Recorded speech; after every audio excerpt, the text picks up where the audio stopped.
have you all heard of this? Is a kind of a newer concept to me over the past couple of years since I've started to be more into politics. I've gotten into more political theology and things like that. But have you ever heard of sphere sovereignty or Abraham Kuyper? Abraham Kuyper, yeah. So Abraham Kuyper was I believe, Dutch politician, pastor, theologian, back in the late 1800s, early 1900s, and he wrote a book about sphere sovereignty. It basically said God created three different governments. He created the family government, the church government, and then the civil government. And each one of those governments has a sphere of influence, and they have a mission, and they have a hierarchy, and they have tools. And so the family has the mission is to provide, you provide for your wife and your children, you protect your wife and your children. There's a hierarchy with a husband at the head.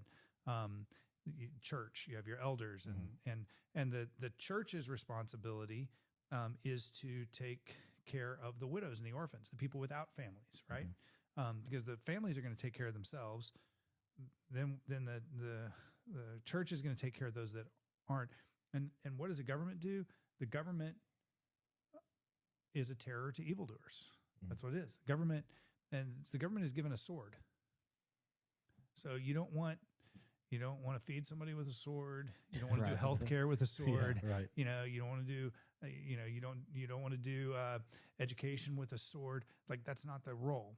And so so what you've seen over time throughout history, there was a time where people wanted the church to do everything. And so the church became this huge, big sphere and overran the state. And like where the church is making, those, it's like, okay, well that wasn't good. And now we have this overcorrection where the state is huge and the church and the family are small. Yeah. And every problem in the world is to be solved by the state. Yeah. Right. And it's a big, big problem. And a lot of people think now that, I've been accused of being a Christian nationalist, and people say, well, you don't want a Christian in charge of the state; it'll be totalitarian. I would just submit to you that if we were a Christian nation, that sphere would be very small.